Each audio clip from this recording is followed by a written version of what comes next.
Magandang araw mga kaibigan. Bigyan natin ng reaction opinion itong post ng Bilyonaryo News Channel. The House Prosecution Panel has yet to prove that Vice President Sara Duterte committed an impeachable offense over the alleged misuse of 612.5 million in confidential funds, according to lawyer and law dean Enrique de la Cruz Jr. Wow! So, maganda ito. Pabor ito kay BP Sara. So, wala pang ebidensya na nailalabas ng prosecution na malakas. Okay. So, sabi ni Law Dean de la Cruz, at this point, mukhang hindi pa napapatunayang merong paglabag para maging grounds for impeachment kung yung ginawa nila ay ayon naman sa panuntunan. Correct. Wala namang nalabag ng mga joint COA circular. De la Cruz said, Bilyonaryo News Channel, hindi lang siguro ma-account. So kung hindi ma-account, automatic ba nag-graft? Automatic ba nag-ground for impeachment? Yan ang tanong. De la Cruz said the burden remained on the prosecution as the defense was not required to prove innocence before prosecutors established their allegations. Sabi ng Law Dean, alam mo kasi sa sistema ng batas natin, kahit hindi magsalita yung depensa, pwedeng manalo sa usaping ito dahil ang burden ay nasa prosecution. Sabi ni Dean de la Cruz, siya po ang dean ng Baliwag University College of Law. He said prosecutors must still establish that Duterte personally participated in, authorized, or become legally accountable for any unlawful disbursement of confidential funds. During the 5th week of the Duterte Senate impeachment trial, the tribunal tackled Article 1, ayun, tungkol sa confidential funds. Former Supreme Court spokesperson and lawyer Jojo Lacanilao. Anyway, sa tingin ko nga, malabo, mahina ang mga testigo, yung COA witness na si Wamil. Ang galing yung mga cross-examination ni Attorney Poa. Kaya lahat ng mga binitawan niyang mga pasabog is non-neutralized. Example, yung paggastos ng 11 days.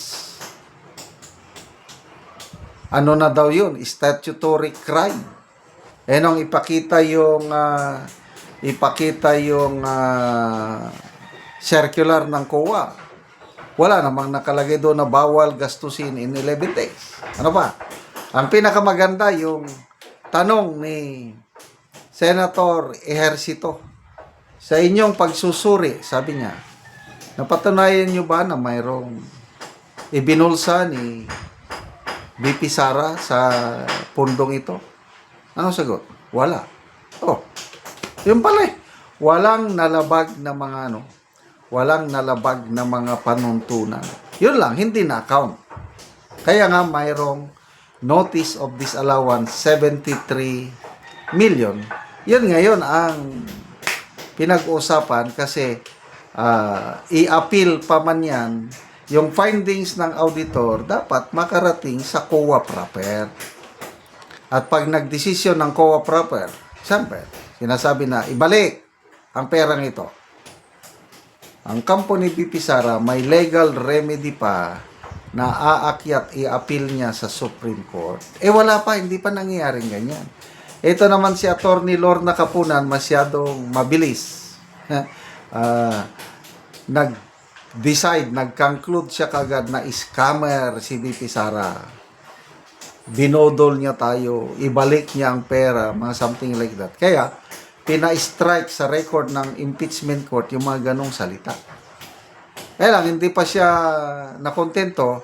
Pagkatapos ng hearing, nagsalita na naman sa labas at yun naman sinakyan ng mainstream media na scammer.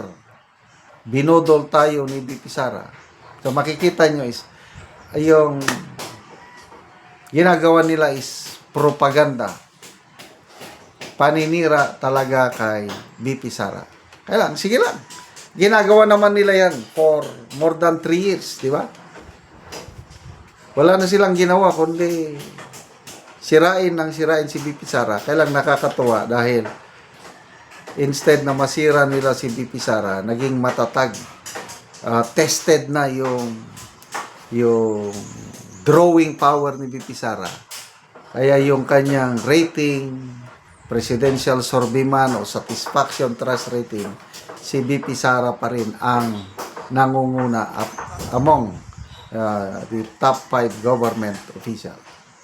So, sayang-sayang lang ang gastos natin dahil ilang days na, 14 days na, times 25 million pesos per day. Wow! So, sobra 300 million na po ang ating nagagastos sa trial na ito na gusto nilang patagalin. Aabot daw ito ng 1 year Sobra 1 year, sabi ni SP Gatchalian. So, baka pag natapos ang trial nito, bilyones na ang nagagastos natin. Kaya, walang panalo, lahat ay talo sa trial na ito, sabi ni Supreme Court, ex-Supreme Court Justice Noel Tihan. Dahil, yun na nga, nasasayang yung pera, resources ng taong bayan sa isang impeachment na hindi naman transparency, accountability ang tinutumbok kundi political agenda. Gusto lang nilang mawala sa equation si BP Sara para hindi na siya makatakbong presidente sa 2020. But nagkakamali sila. Salamat mga kaibigan sa inyong pagsubaybay sa channel na ito. Nakakatulong kayo ng malaki sa tribong Talanding ng Bukidnon dahil ang sweldo natin sa channel na ito is pantulong po sa tribo. Namimigay tayo ng libreng yero at pako para makapagpatayo sila ng mas maayos na tirahe. Panoorin nyo ang video nito. Karon yan ako sa balay sa natabangan na mo og yero. So muna yung itsura sa iyang atop. Kung madag ko na og buslot.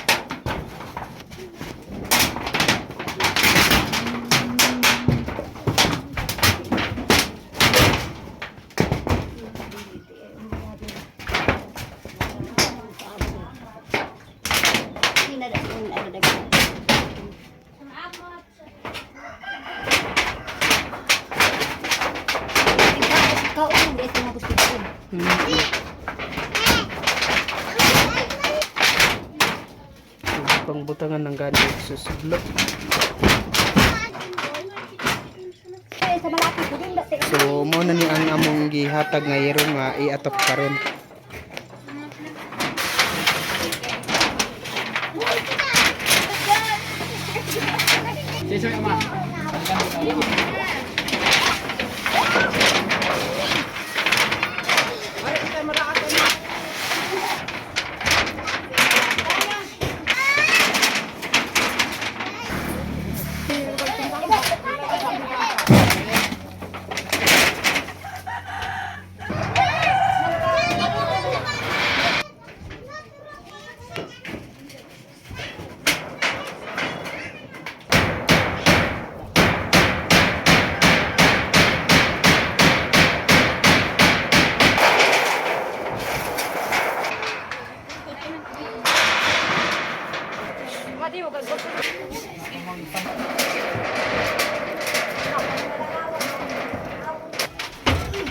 O karon managed sa pag-atop ang ginatabang nga yero, so makita nato nga nag-atop na gid sila sa ilang balay. Napulihan na gid tong mga boss. Sa Ginoo nga napulihan ang gid akong atop nga 20 na katuig nga atop kay sa naghatag sa sin. So 20 na ka tuig tong 20 imong na atop. katuig akong atop nga karon pag idan na iris di kay naay naghatag sa amo ang kuan hero. Wala pa sa nagtabang sa amo nga dili pag gyud mi magkaatop kay ang among kintaan kulang pa sa among pagkaon. So salamat kay ante. Salamat kaayo gyud.